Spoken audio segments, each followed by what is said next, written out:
Hello and welcome to a special Devil's Advocate interview with His Holiness, the Dalai Lama. Your Holiness, let's first talk about you. Earlier this year, you turned 75, and I noticed that you started joking about your retirement.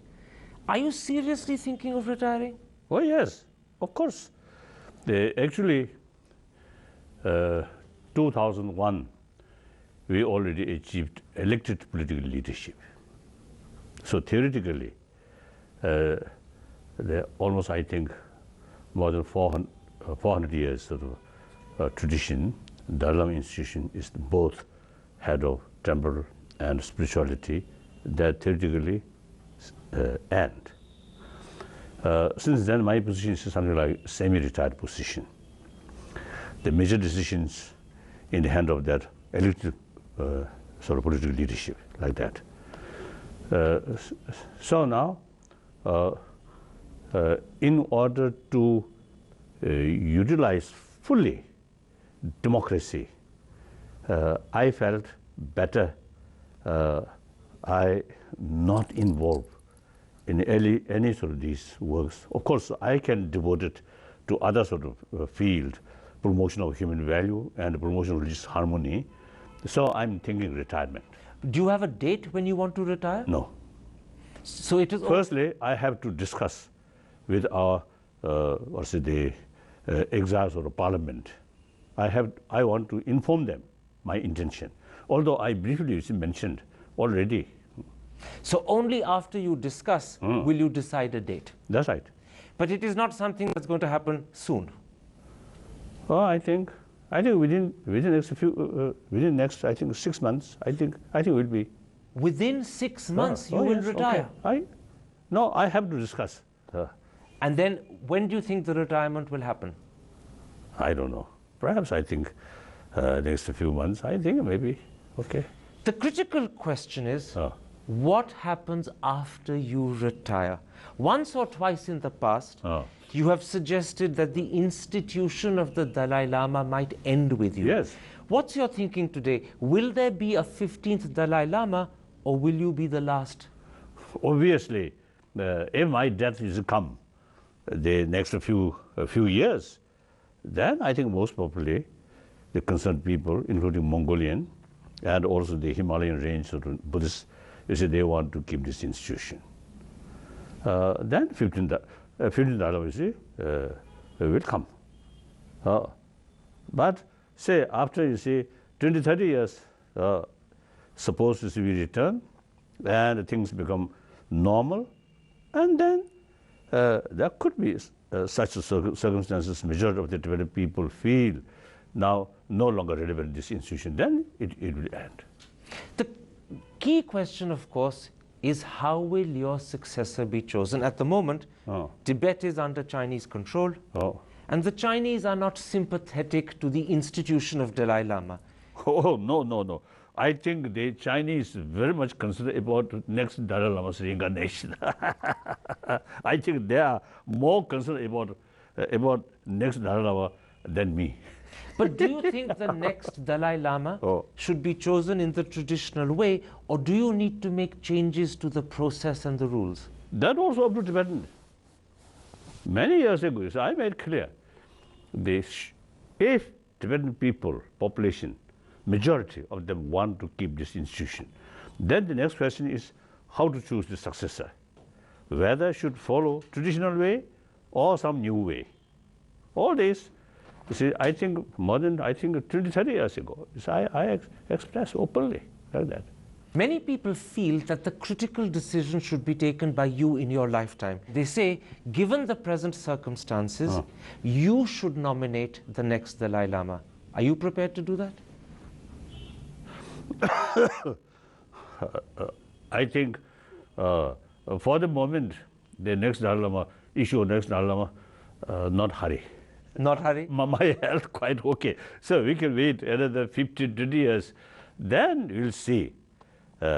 As far as leadership in temple field, every 5 years through election.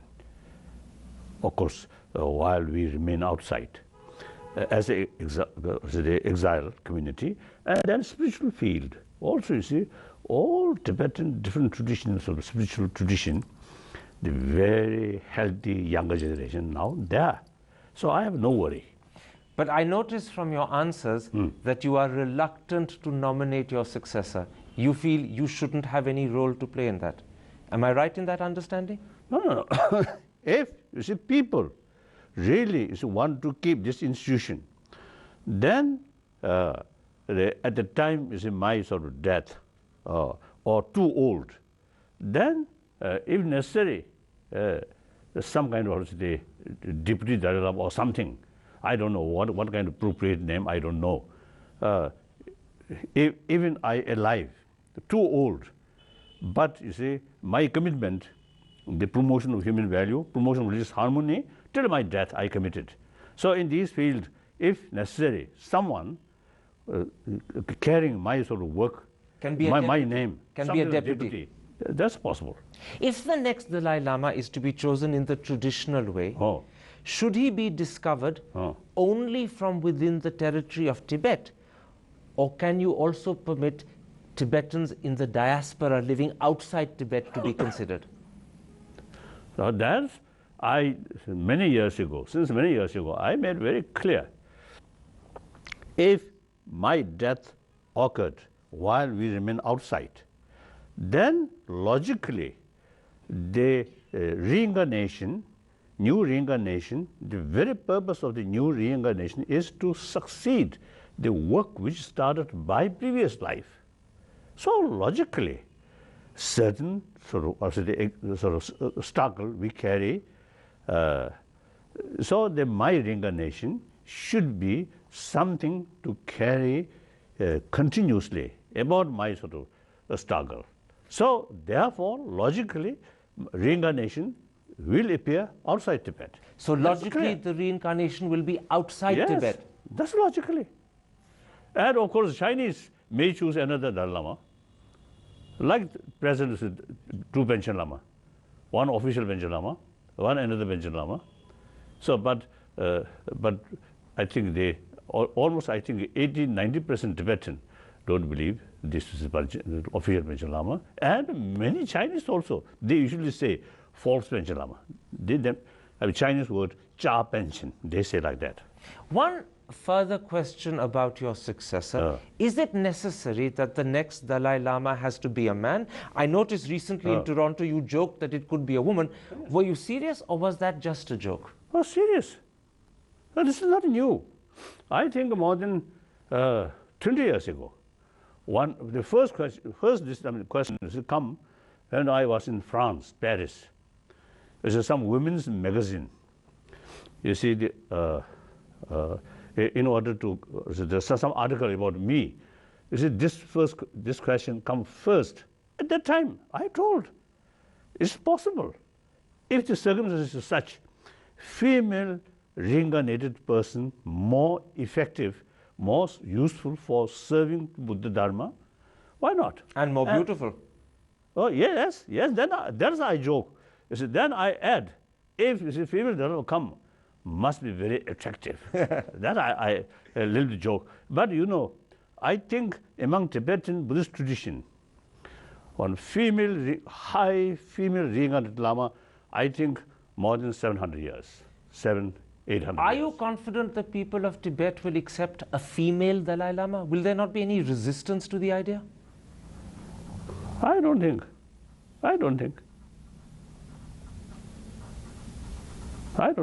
Of course, you see, some people, you see, as far as Dalai Lama reincarnation is concerned, never happened. So it may a little bit surprise. Then I think further deeper level, I consider myself, spiritually speaking, you see, my real boss is our Lugutshara. So if our Lugutshara felt female reincarnation, many indications will come. Then I think majority of Tibetan people will accept. Your Holiness, we've been talking about who will be your successor, how he or she will be chosen. But the truth is, on all these questions at the moment today, there is uncertainty. Yet you are 75 years old, and the succession is critical to the Tibetan cause. Do you think this uncertainty is wise? Shouldn't you resolve this uncertainty? No, in my mind, of course, my death for temporary some kind of setback naturally come. But basically, I think Tibetan people inside Tibet, their spirit very strong. And then you see Tibetan in exile. We already have, we set up some kind of institution, both temporal and spiritual field, both now we really very well prepare. So no problem. No problem. I don't think. No. Meanwhile, you're 75. You haven't seen Tibet for over 50 years. Do you think you will see Tibet again?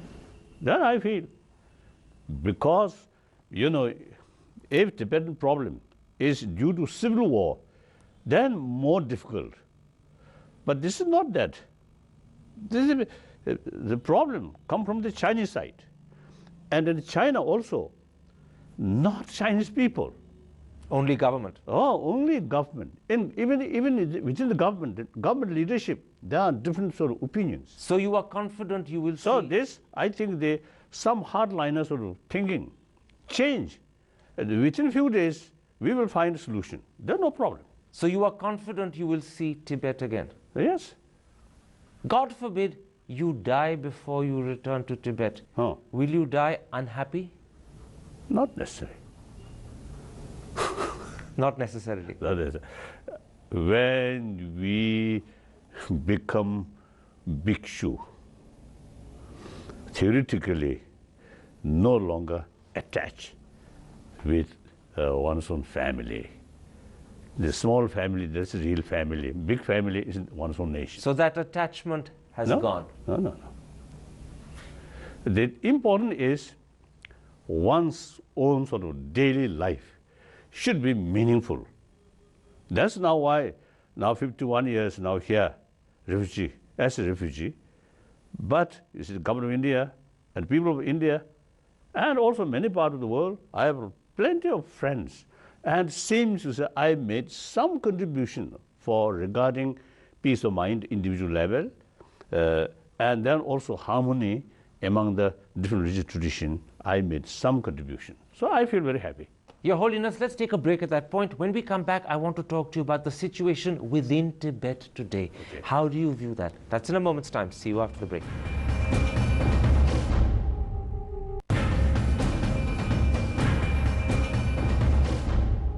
Welcome back to a special Devil's Advocate with His Holiness, the Dalai Lama. Your Holiness, let's turn to the situation in Tibet.